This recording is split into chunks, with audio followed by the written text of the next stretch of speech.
संक्रांति का जो दिवस है वो कोई साधारण नहीं। आप लोग दान करते हो मकर संक्रांति में? कितनी चीजें दान करते हो? और सुहागन माताओं को देते हो ना? क्या देते हो? कितने देते हो? 13 14 कितने हैं? 14। कौन से पुराण में लिखा है कि 14 चीज देना चाहिए? अरे बोलते जाओ जरा जल्दी जल्दी, बड़ी मुश्किल से तो पकड़ाई में आते हो तुम शिवरी नारायण वालों। 14 चीजें दान देना है। किस पुराण में लिखा है? कोई तुमसे पूछ सकता है तो महाराज आप कह सकते हो अग्नि पुराण में वर्णन आता है। कौन से पुराण में लिखा है? अग्नि पुराण में लिखा। देवऋषि नारद भगवान विष्णु के पास जाकर पूछते हैं, नारायण कृपा करिए। भगवान विष्णु ने पूछा क्या बात है, बोलिए देवऋषि नारद क्या चाहते क्या हो वो बताओ। महाराज हमें इतना सा बता दो, शिव जी के यहां जाते हैं तो पहले उनके द्वारपाल से पूछना पड़ता है अंदर जाने के लिए। ब्रह्मा जी के यहां जाते हैं तो ब्रह्मा जी के द्वारपाल से पूछना पड़ता है। इंद्र के यहां जाते हैं तो इंद्र के द्वारपाल से पूछना पड़ता है।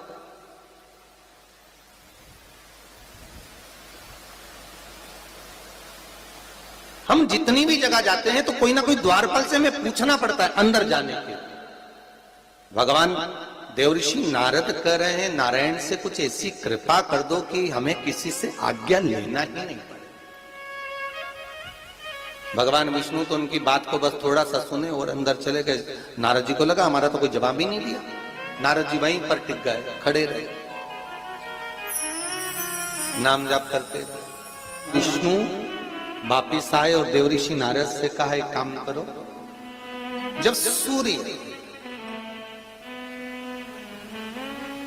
मकर में प्रवेश करते हुए उत्तरायण की ओर जावे, उस घड़ी उस पल में देवऋषि नारद तुम 14 बार भगवान के नाम का, शिव नाम का दान दे दीजिए। भगवान नारायण के नाम का, राम नाम का, कृष्ण नाम का दान दे दीजिए। अब देखो यहां पर यह नहीं लिखा कि प्लास्टिक का डब्बा दो। समझ लेना जी हो अच्छे से कि लोगों ने दान को कितना भ्रष्ट कर दिया वो बताया जा रहा है। अग्नि पुराण में यह नहीं लिखा कि तुम प्लास्टिक की चाय की चन्नी दो 14, बाल्टी दो 14, या प्लास्टिक का डब्बा दो 14 है। यहां पर यह नहीं लिखा है कुछ भी हो। यहां क्या लिखा अग्नि पुराण में कि मकर संक्रांति के दिन जब सूर्य उत्तरायण भाव में प्रवेश करे, मकर में जावे, उस समय पर देवऋषि नारद तुम्हारे मुख से अगर 14 बार भगवान के नाम का दान 14 जीवों को दे आओगे तो किसी भी देवता के पास जाओगे तुम्हें परमिशन की जरूरत नहीं पड़ेगी, तुम डायरेक्ट प्रवेश कर जाओगे। डायरेक्ट।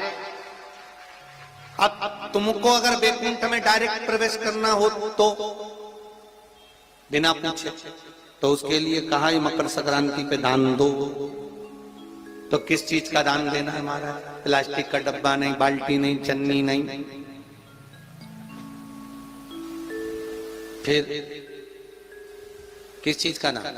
तो कहा अगर देवर्षि नारद आप दान दे रहे हो तो 14 नाम का दान दीजिए। 14 जीवों को नाम का दान दे दो, भगवान के नाम का भजन करो। और अगर संसार के लोग दान दे तो किस चीज का? तो के अन्न से बड़ा कोई दान, अन्न से बड़ा कोई दान। और फिर बेटे ने दूसरा घर का निर्माण करा था। एक घर था कुंभ, फिर इस कुंभ घर में आग लगी थी, तब दूसरा घर बना था मकर। फिर मकर घर में भगवान सूर्य नारायण आए, उनका आदर हुआ, तब जाकर ये मकर संक्रांति हुई। कोई ऐसी हो गई क्या मकर संक्रांति? मकर संक्रांति का मतलब क्या है? क्यों कहते हैं कि ये 13-14 चीजें आप लोग बांटते हो ना, तो किसको बांटते हो? तुमसे छोटी उम्र वालों को बांटोगे? सास क्या बहू को देगी सामान? सास बहू को देती है क्या सामान? नहीं। बहू किसको देती है? सास को। बहू किसको देती है? जेठानी को। बहू सामान किसको देती है? ननन को। बहू सामान किसको देती है? कोई मोहल्ले में कोई बड़ी उम्र की कोई बहुएं हों, बड़ी उम्र के जो लोग हों, सौभाग्यवती नारी हो, उसको ये 13-14 चीजें दी जाती है। जो भी आप बांटते हो, टिकी का पत्ता हो, सिंदूर की डिब्बी हो, मेहंदी हो, कौन हो, जो भी आप बांट रहे हो, लाली भी बांट देते कई कई, तो उनका क्या है।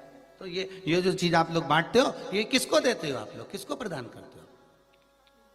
छोटे को नहीं, घर से बड़े को, जो आपके अवस्था से बड़े हैं, जो आपसे बड़े हैं, आप उनको दे दें। क्यों देते हैं बड़ों को? ये यहां आदर का भाव दिखाया गया, यहां आदर दिखाया गया कि यहां कुंभ में शनि महाराज अपने घर में रह रहे थे, सूर्य नारायण भगवान का आगमन हुआ, आज बेटे से मिलने का भाव जागृत हुआ और कुंभ में प्रवेश कर गए। जैसे ही घर में प्रवेश करे, अब घर में प्रवेश करे तो आदर का भाव होना चाहिए था महाराज, आदर का भाव प्रकट होना चाहिए था। अभी कथा में कहा था, कोई घर का बड़ा आए, बुजुर्ग आए, आदरणीय आए, सम्माननीय आए, आपके पास में कितनी भी दौलत हो, कितनी भी संपदा हो, कितना भी धन हो, कितना भी वैभव हो, आप कितनी भी अच्छी कंपनी में जॉब कर रहे हो, आप कितनी भी अच्छी जगह पर पोस्ट पर बैठे हुए हो, आप कितनी भी अच्छी नौकरी कर रहे हो, चाहे आपके पास में बड़े से बड़ा पद क्यों ना हो, पर आपके भीतर बड़ों के पीछे, बड़ों के प्रति सम्मान भाव उत्पन्न होना चाहिए। सम्मान का भाव, एक आदर का भाव, आज सम्मान का भाव प्रकट करिए, आदर का भाव प्रकट करिए।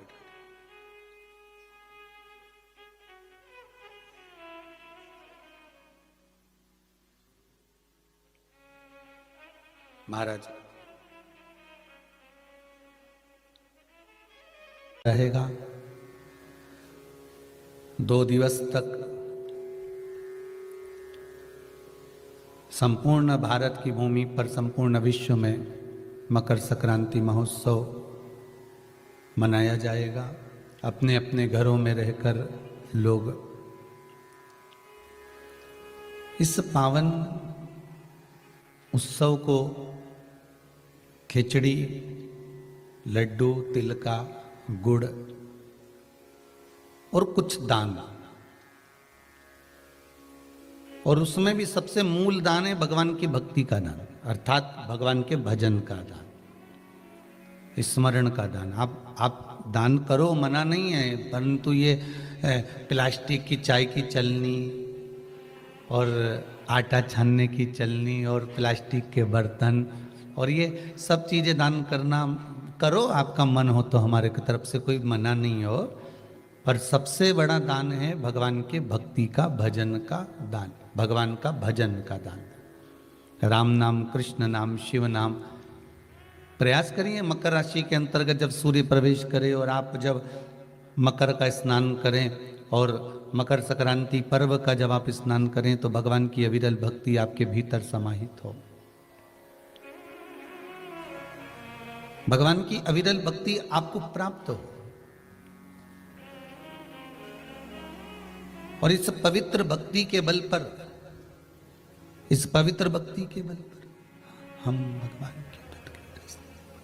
भगवान की सुंदर आनंदमय स्वरूप को धारण कर सके।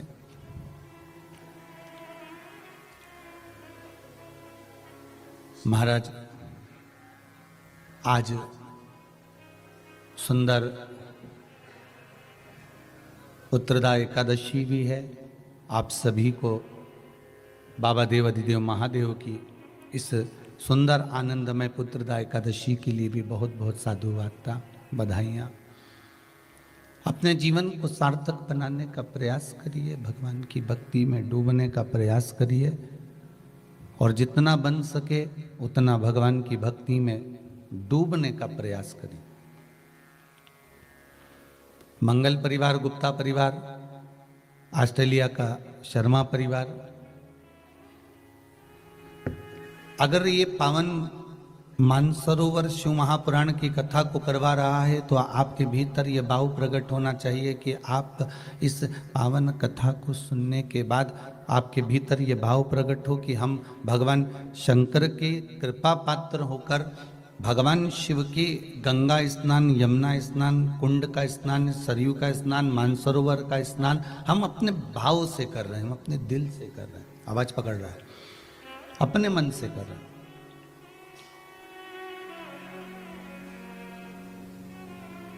निर्मल निर्मल चित्त से, निर्मल भावों से, निर्मल मन से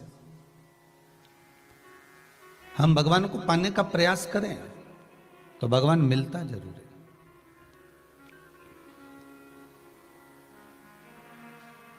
आज